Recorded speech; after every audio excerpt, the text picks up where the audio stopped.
Usa ka pagtuo, usa ka tingog, usa ka katawhan.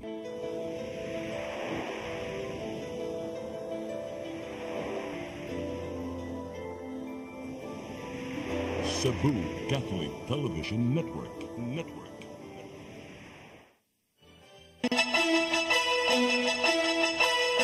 Uluhan sa mga balita sa Sayri 47. Magboylo sa campaign period Lukop Central Visayas. Nimong hapsay sumapa sa Comelec. Cebu City Government nangandam sa posibleng pagnihit sa tubig ning ting-init. Mga namatay sa linog sa Myanmar niabot na og 1,700. Mapaing mularga paingon sa Tacloban City nadakpan sa Mactan Airport human nakuhaan og buhing bala. PNP mitataw nga walay na itabong tanimbala nga modus. Sugbo, Kabisayan ug Mindanao, Pilipinas ug katawhan kutos maabot atong Sibya sa tibuok kalibutan mayong hapon. Live kita karon sa CCTN Channel 47 ug kini ang tulumanon sa nagunang kasayuran nga angay natong masayran. Sa nga ni Attorney Danica Caballes, ako si Dennis Tabar ug kini ang Sayri 47.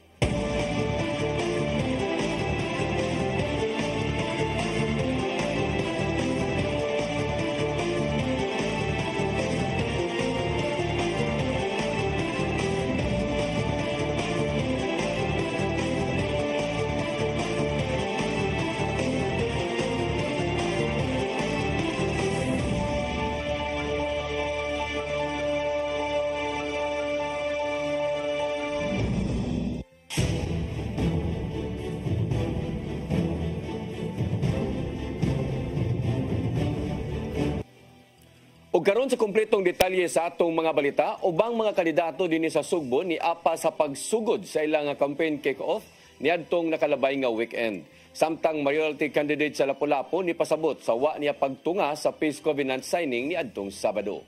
Ang kasayuran ihatod ni Mary Rose Sagarino. Ang dagkong mga partido sa politika sa Sugbo nagpahigayon og mga motorkada, opening salvo ug panagtapok ni atong Biyernes ug Sabado. Lakip niini sa syudad sa Mandawi. Ang grupo sa Team Mandawi ni dismiss Mayor Jonas Cortez ni pahigayon sa opening salvo sa Barangay Gezo ni atong Biyernes sa gabi. Diindungan nilang gisaulog ang ika-80 nga adlaw na tawhan ni kanhi Presidente Rodrigo Duterte. Kinigitambungan sa 30,000 ka mga supporters diin gilatid usab sa grupo ang ilang mga plataporma. Samtang ang Juan Mandawi, pinanguluhan ni Congresswoman Imari Lole Papuano Dizon o Board Member Junkie Iwano ni pahigayon silang proclamation rally ni atong Sabado sa gabi kilid sa City Sports Complex nga gitambungan sa 20,000 ka mga tao. Kinigitambungan usab sa nagkadayang personalidad lakip na ang pipila ka mga artista. Sa laing bahin sa syudad sa Lapu-Lapu, gipahigayon ang Peace Covenant signing ni atong Sabado sa buntag apan wala nakatambong ang team diretso ni kanhi Mayor Pazra Daza. Ang nisalmot maulang ang team kaabag ni Congresswoman Cindy King Chan o Mayor Jonar Dahong Chan o mga independente lakip ang mayoral candidate nga si Christine Takahashi. Sa usa ka statement, matud ni Radaza nga wala sila nakatambong tungod sa pag-uswag sa schedule. Bisan pa maniini, nipasalig sila sa usa ka malinawon nga eleksyon. Mary Rose Sagarino, CCTN News.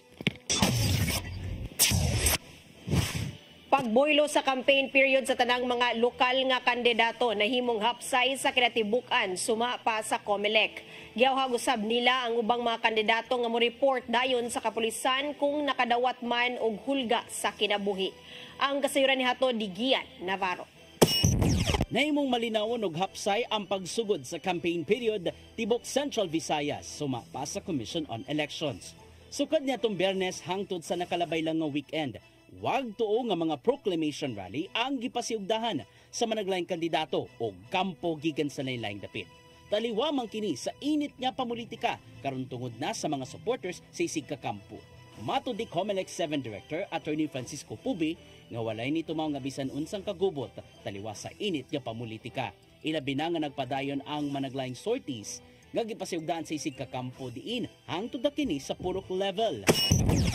Are more on proclamation rallies, and then ang musunod ani mao na ning mga campaign sorties na nila either on a handshaking or on a per barangay, on a per area based on their schedules. Ipainuusab si Pobe sa ubang mga kandidato nga mo report dayon sa mga otoridad kung makadawat man og hulga nga makaapekto sa pagpangampanya. Kinahanglan mo kuha og police report o di ba ka kopya sa nakabutang sa police blotter gikan sa investigador. Gamiton among dokumento ug ubang ebidensya alang sa iduso nga sumbong ngadto sa ulohang buhatan sa COMELEC. Kini aron tun-an og makalusad og investigasyon kuno galing lig-on ang basihan sa mong reklamo. Dunga pangipobe nga mas mayong isumbong dayon inay nga ipadangat ngadto sa mga netizens aron kakuhaan og simpatiya tungod sa maong gidangatan. The Office of the Commission on Election is willing to accept the complaint if there is any and to act on it on the basis of the complaint. Pero so far, wala pa mang pinadawat nga naa ang complaint nga padangat na sa among buhatan because it will be covered under our committees nga among i-treat ni siya. Navarro, CCTN News. Police Regional Office 7 nakakuha og 877 ka mga illegal nga armas sukad nga gipatuman ang gun ban sa COMELEC niadtong Enero. Naguna sila gikan sa tanan nga mga regional offices sa PNP Lukop Nasod. Ang kasayuran ihatod ni Arnold Bustamante. Naguna sa Tibok Pilipinas ang Police Regional Office 7 sa kampanya pagpatuman sa COMELEC gun ban naman moabot sa 877 ka mga unregistered firearms ang ilang nasakmit sukad nagsugod ang election period nitong Enero 12, 2025. Sa labing uwahing dato sa Piero 7 nakasakmit sila og 811 ka mga armas atol sa mga operasyon sa kapulisan nga naglangkob sa bypass operation. 53 sa nakuha atol sa search warrant o 7 sa pag-serve sa warrant of arrest sa mga akusado nga dunay mga pending warrant of arrest samtang unom sa nakalain-laing checkpoints. Ang Central Visayas may nanguna sa 17 ka mga Police Regional Office Lukop Pilipinas. Dinalabuan pa nila ang National Capital Region Police Office kun NCRPO nga dunay 675 nga gisundan sa Police Regional Office 3 nga nakasakmit og 503 ka mga armas. Tungod ni si Police Brigadier General Rodrigo Marana ng hepe sa kapulisan sa Central Visayas, midayeg sa mga personel nga walay hunong silang paningkamot aron masiguro ang kalinaw ug seguridad sa nagsingabot nga pinili ay sa Mayo 12, 2025. Dugang ni Maranan nganing nagkaduol na ang eleksyon gihingusgan pa sa Piero 7 ang ilang kampanya batok loose firearms aron mabawi kini sa mga kamot sa mga kriminal nga mahimong maggamit sa pagpanghulga o pagpangharas sa mga butante. Arnold Bustamante, CCTN News.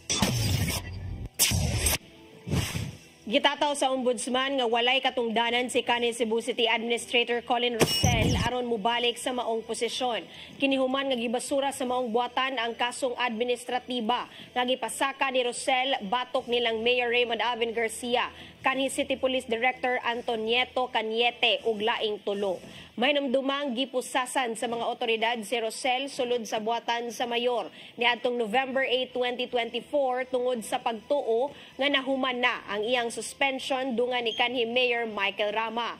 Apan gipaligon sa ombudsman ang paglingkod ni Garcia sa maong posisyon, human gipahawa si kanhi Mayor Michael Rama tungod sa kasong nepotismo. Matod sa giluwatang hukom niadtong Marso 7 nga kuwang sa merit ang reklamong gipasaka ni Rosel maong gibasura nila kini. Kagamanan sa dakbayan sa Sugbo nangandam na alang sa mamahimong bating epekto tungod sa grabing kainit karon sa panahon. Usa sa mga gisiguro mo ang pagbaton og igong supply sa tubig gikan sa ilang tinubdan. Ang kasayuran ihatod ni Cristel Joy Filerca. Nakigsabot si Mayor Raymond Alvin Garcia sa mga department heads sa Cebu City Hall aron pangandaman ang epekto sa grabing kainit sa panahon. Ilabi na nga natagamtaman sa nasud ang nagkataas nga temperatura sa gawas karong mipahibaw na ang pag-asa nga nasulod na sa dry season ang nasud. Usa sa gipangandaman sa city government mao ang posibleng kanihit sa supply sa tubig ngadto sa mga lagyong dapit.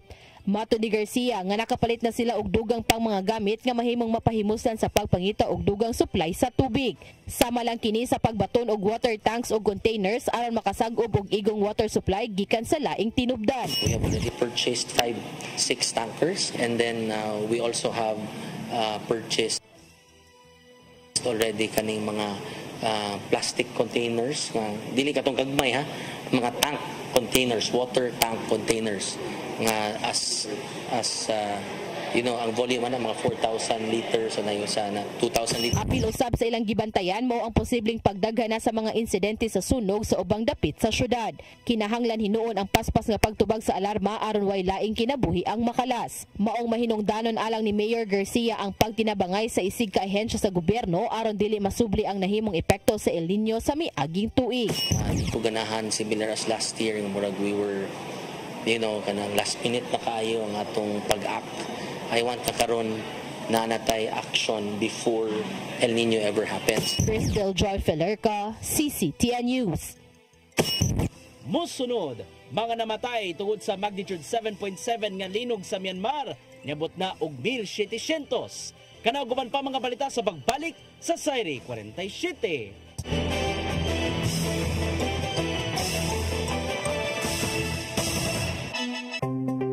Discover the beauty of the Philippines.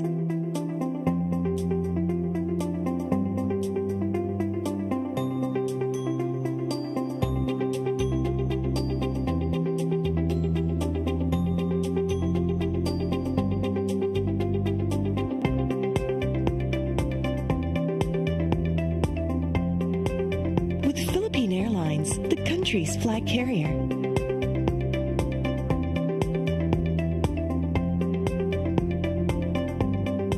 The airline that lets you feel the warmth of the nation.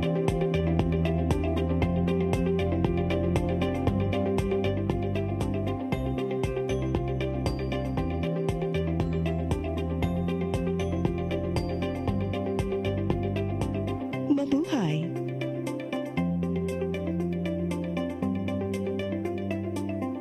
Kaiba sa mga politiko, matagal nang ginagawa ni Ariel Quirubin ang ipaglaban tayo.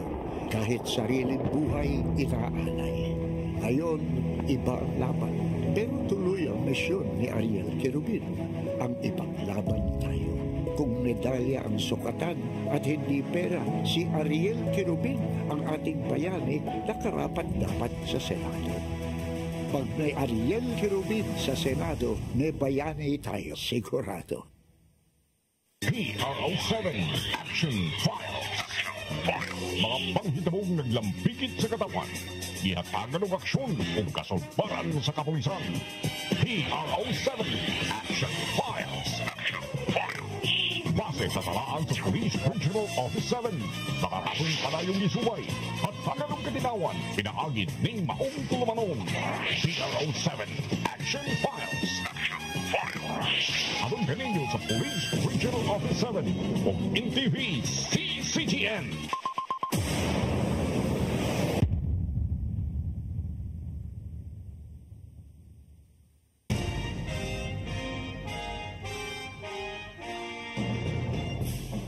Gabriel Flash Elorde. Natao sa Bogo, Cebu niadtong 1935. Nahimong World Boxing Champion niadtong 1960 dihang iyang nagpalukapa si Harold Gomes sa ikapito round. Si Flash Elorde nagupot sa championship belt sud sa pito ka tuig. Ang iyang record, 88 wins, 33 by knockout, 27 losses, and 2 draws. The first Asian inducted into the International and World Boxing Hall of Fame. Si Flash Elorde namatay niya noong 1985 sa edad ng 49. Gabriel Flash Elorde. Karbo sa Sugbo. Sugboano ni.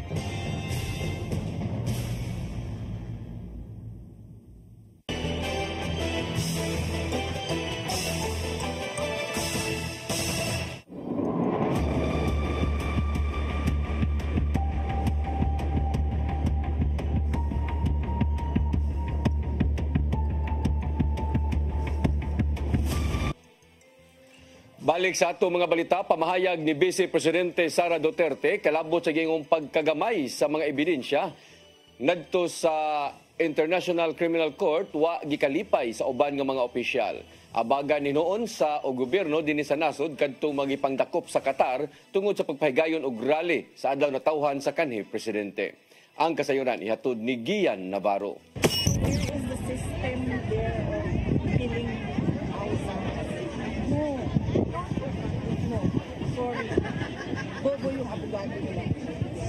Kini na lang ang nimong pagkwestiyon ni Vice Presidente Sara Duterte nato nakalabayng weekend Bahin sa mga ebidensyang giduso ngadto sa International Criminal Court. Mobot na sa 181 ka mga ebidensya ang nahipos gikan sa habig sa mga biktima sa dugoong drug war sa pangatungdanan ni kanhi Presidente Rodrigo Duterte. Nag-atubang siya og kasong crimes against humanity tungod sa mga naamong sa drug war nga niabot og 30,000 ka mga biktima. Apan 43 lang ang klaro og na-establish na ngadto sa korte. So how can you prove systematic killing of 30,000 victims if you do not have the names of 30,000 victims? So really, truly. Apan, wa gikalipay sa laing habig ang giingong pagpakagamay lang sa Vice-Presidente sa mga ebidensya tungod lang sa nimong gidangatan sa iyang amahan. Sumapa ni Gabriela Party List Representative Arlene Brosas nga delikado ang maong reaksyon alang sige pangayo nga hustisya ngadto sa mga biktima sa kalapasan sa tawhanong katungod. Dungan usab sa pagtataw sa habig sa ICC, pinagi silang accredited nga assistant to the council nga si Cristina Conti nga wala nagiyahan ng Vice-Presidente sa mong kaso. Sumapausab ni Conti nga wala na hinuon na lakip sa specialty ni Vice-Presidente Duterte isip abogado ang international law. Sa laing bahin, gipaybaw sa Malacañang nga andam ang kagamhanan sa Pilipinas sa pag-abag ngadto sa mga Pilipinong gidakop sa Qatar. Tungod kini sa pagpahigayon og protesta dungan sa birthday ni kanhi Presidente Duterte niadtong Biyernes diin kidid-an kini sa mga otoridad gikan sa mong nasod. Gitataw ni Foreign Affairs Secretary Eduardo De Vega nga 20 ka mga Pilipino ang gidakop ug usa kanila ang nakagawas na. Nibig pasalig usab si Palace Press Officer Undersecretary Claire Castro nga andam ang gobyerno sa pag-abag isip tabang no usab ngadto sa isig ka Pilipino. Gian Navarro, CCTN News.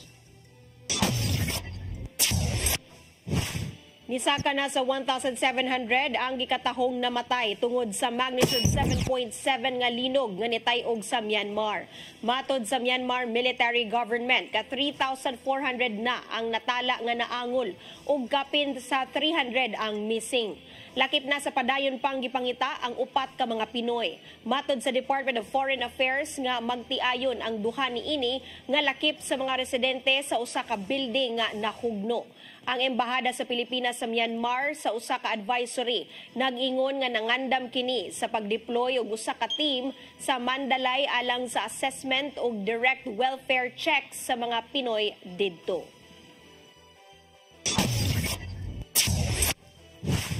Department of Science and Technology makig-alayon sa LGU aron gamiton ang gipaila nilang innovation kalabot sa pagresponde sa dinaliang tabang. Matod sa kadagkuan nila nga gikinahanglanon nga ang maong mga gamit aron daghang kinabuhi ang masalbar pa. Ang kasayuran ihatod ni Gian Navarro. Gibutyag sa kadagkuan sa Department of Science and Technology 7 nga makigalayon sila sa mga LGU human sa eleksyon. Matod ni Regional Director Engineer Jesus Zamora nga ipaila nila ang mga gihimong innovation ngadto sa mga local disaster risk reduction and management offices aron hayan mapahimuslan. Adunay daghang mga technology innovations ang gidevelop silang buhatan uban ang laing mga stakeholders. Mao kinanan kining gamiton aron mas daghang mga kinabuhi ang masalbar pa ilabi na panahon na sa dinaliang tabang. Doon na yung mga teknolohiya na nahimo, no?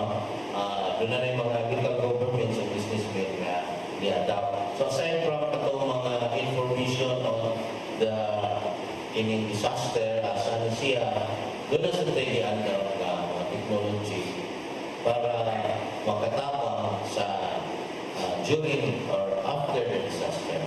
Sa ilang datos, anana sa 45 ka mga local DRRMOs ang trained na alang sa GeoRisk Philippines nga magamit panahon sa emergency. Kini aron dali makaresponde kung ugaling na mga dagkong katalagman sama na lang sa linog, landslide ug uban pa. Mong kinahanglang mas magiyahan pa ang mga local DRRMOs bahin niini. Makahatag mga kahimanan dito o mga tools na magamit sa mga local government units. So, atong ipang-extend karon nga human lang ang election ato pindumulo ng mga local government units para ilagay yung ma-adapt ng mga technologies kay nitungod ang wag yun kanang unay mga teknolohiya na sila yung mga gamit na sila yung informasyon. Samtang usab sa mga local DRRMOs ang abagikan sa ubang mga ahensya sa gobyerno. Dako og ikatabang hinuon alang sa Cebu PDRRMO ang mga communication equipment nga gihatag gikan sa DICT. Alang kini sa mas paspas nga pag-update kuno galing na ay may tabong dagkong katalagman sa kalungsuran. Dako especially na at least paspas ang relay sa communication, paspas ang sa social media makuha dahil natong usay ilang concern, usay problema dito. Then maabot ra kita sa atin. Navarro, CCTN News. Gisusi sa mga kabomberohan ang ginungdan sa sunog nga nikalas sa tulo ka mga bata sa sitio Mabapo, Barangay Mambaling, Syudad sa Sugbo. Daling niresponde ang mga sakop sa Cebu City BFP human nadawat ang alarma pasado alas 8 sa buntag niadtong Sabado. Kapin 2 ka oras ang pagkumbati sa mga bombero hangtod nga napaong kini sa takna ang alas 11 sa buntag. Naabdan na lang sa mga kabomberohan nga nangapaig ang lawas sa mga bata nga naa sa 3 anyos hangtod sa 6 anyos nga pangidaron. Moabot sa 20 ka mga balay ang nangaugdaw ug mokabat sa 750,000 pesos ang gibiling danyos. Abagahon sa Cebu City Government ang paghaya ug pagpalubong sa tulo ka mga bata. Mitanyag si Talisay City Government og 10,000 ka pesos nga ganti o tikinsag kadtong makatudlo sa nagbuling-buling sa mural sa Tabunok Flyover. Nasagmuyo si Mayor Gerald Anthony Samsam Gulya sa gidangatan sa maong nga mural tungod kay ang pagkuris-kuris na hinuon ang naangkon. Nakigalayon siya sa mga sakop sa kapulisan aron pagsusi sa vandalism nga nahitabo diha sa maong flyover. Kasuhan usab sa LGU ang kinsang nagbuhat niini tungod sa grabing kahago nga gihimo sa maong artwork, maong dili usab itugot ni Gulyas ang subling pagbugal-bugal sa maong flyover.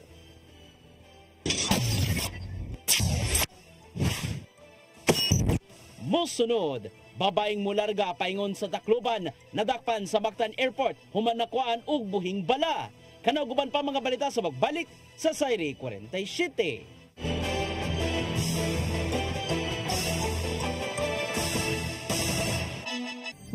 Ito ang programa kung saan magko-collaborate ang ating mga ozone na doctors para ibahagi ang kanilang kaalamang medikal. I believe with all my heart that the Lord is allowing us to understand that He's the one who are extending this life and we have to really take care of our body. Yes.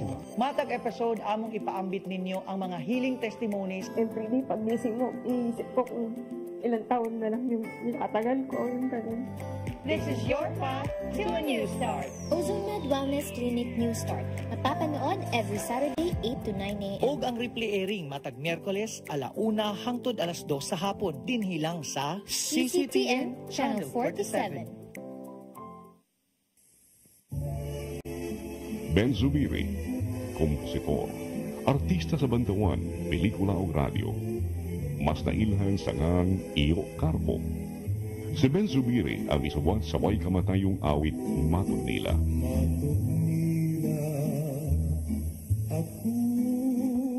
Alang sa uban, ang Matud Nila usa ka cultural anthem sa mga Cebuano. Kawa sa Matud Nila, si Ben Zubiri usab ang isawag sa mga immortal nga awit sama sa ikaduhang bathala.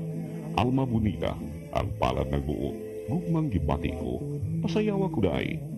Si Ben Zubiri namatay niya atong 1969. Apan ang iyangan, buhi kanunay sa kasing-kasing sa mga taong padayong nag-awit sa iyang mga komposisyon. Ben Zubiri, garbo sa Subo.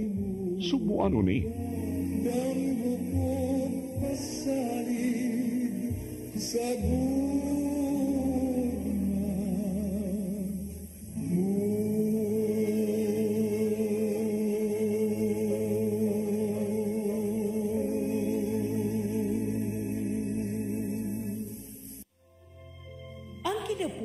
Puno sa hagit. Sugpil na ka, Dria! Ay, paginarte! Magdita ka! Puno sa pangutana. Bata pa gani ka kayo? Nagpuyab-puyab na ka? Kinsa man ang mga sakitin ako din ay karoon ang kinsa! Kung si buti mo'y pasabot, Daddy. Puno sa luha. Pagpili pa, ako nga imong anak o ka na imong mga babae. Kasuko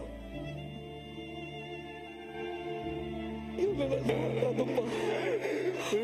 Ano itang kani, Papa? Apan bisan mangit-ngit pa ang imong kalibutan, aduna pa'y nagpahiping kahayag. Aduna ka pa'y kasumbungan. Mga lama, hanap na. Dear Tatay, tunog na unlot na, nganong handungan. Wailain pagi aron masabtan nato ang Biblia. Kinahanglan nga doon natay relasyon kang Jesus. Hangtod sa layan natong panaguban, daghang salamat. Shalom. Tunog na unlot na.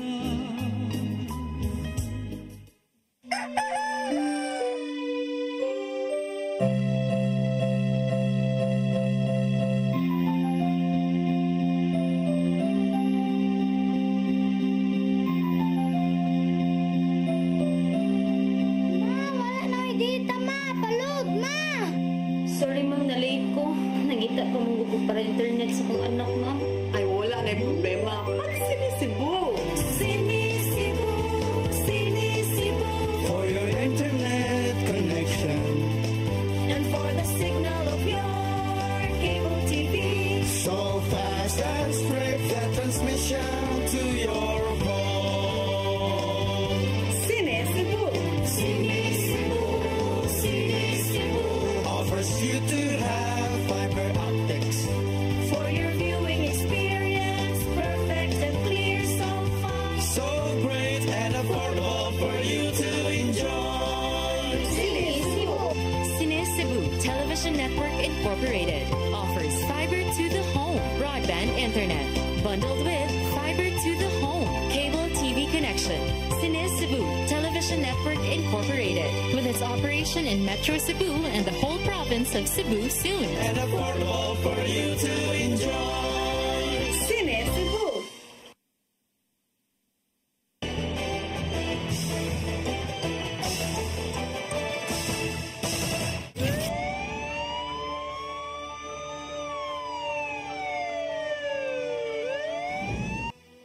Balik sa atong mga balita, babaeng mularga paingon sa Tacloban City, gidakop sa kapulisan sa Mactan, Cebu International Airport, human nakuhaan og buhing bala sa iyang bagahe. Wa kini nakapakita og igong dokumento bahin niining butanga. Ang kasayuran ihatod ni Crystal Joy Filerca. Gisikop sa PNP Aviation Security Group ang usa ka 47 anyos nga babaeng pasahero sa Mactan, Cebu International Airport nga mo'y na nag-iya sa backpack nga nakuhaan og 4 rounds sa ammunition ni adtong nilabay nga Huwebes, Marso 27. Ang dinakpan usa ka HR manager og taga-Dakbayan sa Lapu-Lapu. Padung unta kining molarga sa Tacloban apan ato sa final screening. Ang personnel sa Office for Transportation Security nakadetect og susama sa bala sulod sa usa ka yellow backpack. Hinungdan nga nipahigayon na og manual inspection ang mga otoridad sa airport sa presensya sa mga personnel sa Mactan, Cebu International Airport Police Station ug didto na kumpirmar nga adunay mga buhi nga bala sulod sa bag nga gipanag-iya sa 47 anyos nga pasahero.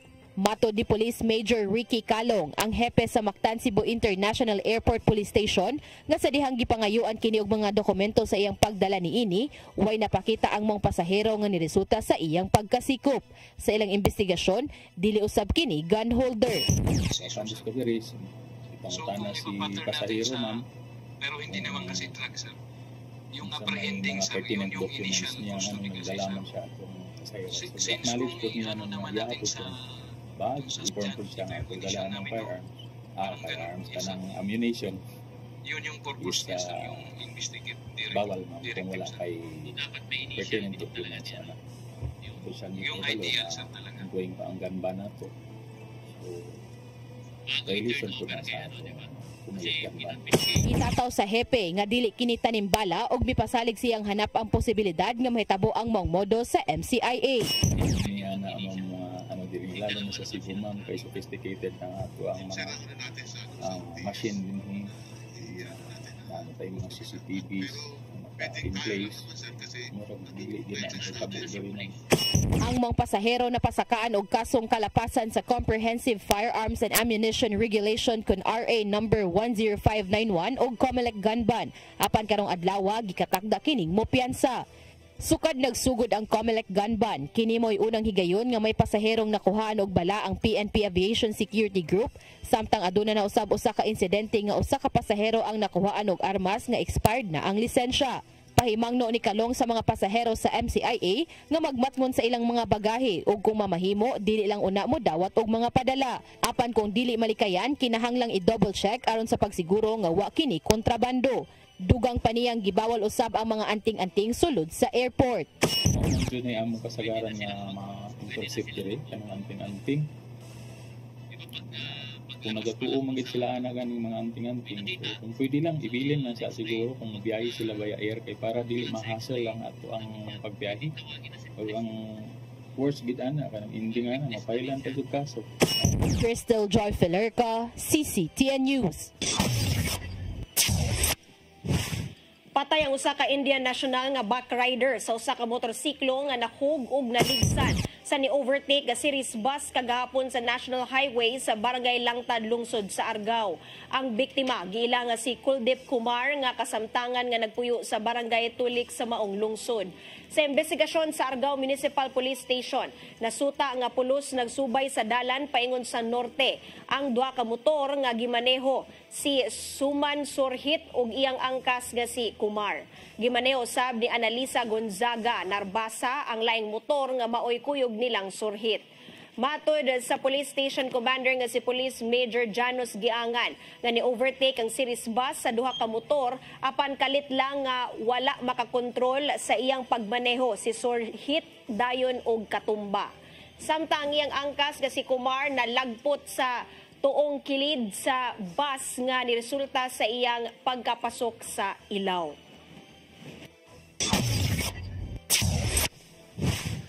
Patay ang usa ka 70 kon 57 anyos nga Chinese national human mahutdi og oxygen sa iyang aparatos samtang nagdiving kini sa kadagatan sa Marigondon, Lapu-Lapu City niadtong adlawng Sabado. Matod ni Lieutenant Colonel Christian Torres, ang dati pamaba sa Lapu-Lapu City Police Office, nga kuyog ang namatay nga nagdiving ug ang lain pang tulo ka mga Chinese national ug duha ka mga Pinoy. Apan pasado alauna sa hapon nangayo na og tabang sa Coast Guard ang usa sa mga kauban sa biktima tungod kay wa na kini oxygen. Usa sa gitan-aw nga hinungdan sa kapulisan nga posibleng malfunctioning ang kun malfunction ang gauge sa og timer sa oxygen sa mao nga langyaw. Dugang pa niya nga ang biktima adunay international diving license apan kini moy unang higayon nga nagdiving kini dinhi sa mao nga dapit. Ugda na din oxygen sa iyang aparatos mo ning wala gyud siya madali atong utaw na gyud siya. Bantayan sa mga kauban, wala nang maginawa. Pila na dito ka minuto, yan sa ubos, pagsaka nila is wala na patay na din ang mga Chinese national. Patay ang usa ka 4 anyos nga batang lalaki human gikatahong naanod sa kusog nga sug sa dagat niadtong Biyernes sa Sitio Ilaya, Barangay Agos, Dakbayan sa Lapu-Lapu. Nagpuyo ang maong bata sa Sitio Atabay sa Naasoy Barangay. Matod ni Police Lieutenant Colonel Christian Torres sa Lapu-Lapu City Police Office nga nagbanding ang pamilya sa Crab Island nga nahimutang gihapon sa Barangay Agos. Gibilin sa tent ang 4 anyos samtang ang inahan ug stepfather niini ni uli human nagkalalis. Apan nabalitaan na lang sa pamilya nga naanod ang bata sa kusog nga sug ug nalumos. Nadiskubrihan na lang sa pamilya sa dihang naglutaw na ang patayng lawas sa biktima pagkalabay sa pipila ka oras. Huwag nila i-consider ang bata ang ibiyahan dito sa naging sa tenten. Ito yung sa DSWD para itong ma-check o masay liabilities inikanan ng ibiyahan dito sa dagat ni si Rosa.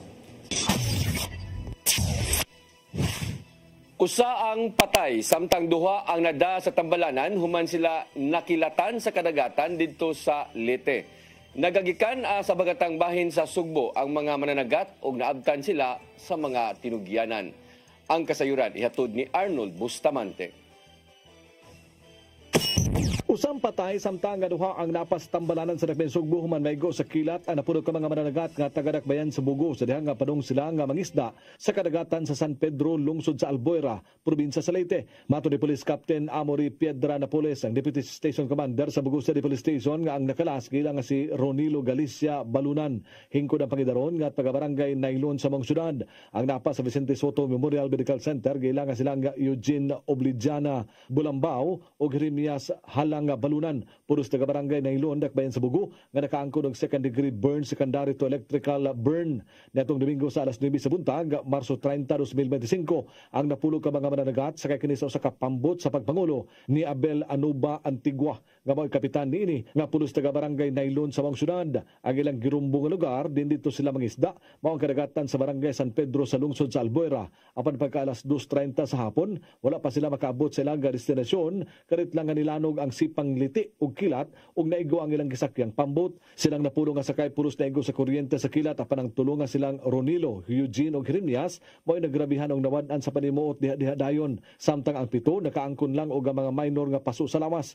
Mihukom matod pa si Antigua nga mo'y kapitan sa pambot nga mobalik sa Dakbayan sa Bugo ug aron matambalan og pagka alas 5:30 sa hapon gisugat sila sa mga personel sa City Disaster Risk Reduction and Management Office sa Dakbayan sa Bugo aron dalhon sa Cebu Provincial Hospital sa mong syudad. Apan pagka alas 6:09 sa gabi gideklara si Ronilo Balunan nga patay ni Dr. May Angelica Sumayang tungod sa kadaot nga naangkon nini sa kalawasan. Arnold Bustamante, CCTV News. Patay ang 51 anyos nga negosyante, human giwanan og bala ang iyang sakyanan ganiyang buntag sa barangay Ilihan, lungsod sa Tabugon. Nakaangkon og samad pinusilan sa lawas si Junicio Dosdos, tagiya og hardware sa barangay Mangasi sa lungsod sa Borbon. Matod sa Tabugon Municipal Police Station nga nagpailang customer ang gipangita pa nga gunman sa maong hardware. Apan kalit lang nga namusil ang maong gunman ngadto sa negosyante pagka og sasakyanan human nag-car wash. Gitiwasan ni noon siya sa dihang mubalik unta sa pagsakay si Dosdos ug nahagba sa karsada. Nagpaygayon og backtracking ang kapulisan sa mga CCTV camera sa dapit aron pag-ila sa responsable sa maong krimen. Sa laing balita, gisusi na sa PNP ang kamatayon sa usa ka apuhan ug apo. Human gitigbas sa usa ka lalaki kaganinang kadlawon dito sa lungsod sa Compostela. Nakabsan sa kinabuhi sila si Evelyn Jaime o Gael Kukugay samtang nadakpan sa mga otoridad ang suspek nga si Jason Mika Avila. Matod sa Compostela Police Station nga giingong gitigbas ni Avila ang mag-apuhan samtang nangatog kagayang alas 2 pasado. Gitambalan usab ang laing tulo ka mga kauban sa maong apuhan tungod kay nakaangkon usab kini og samad sa ilang lawas. Gitanggong karon sa kapulisan si Avila og nakuhaan kini og pinuti og giingong gigamit sa maong insidente. Gipalawman na sa investigasyon sa kapulisan kung nigamit ba og drugas ang dinakpan nianang panahuna.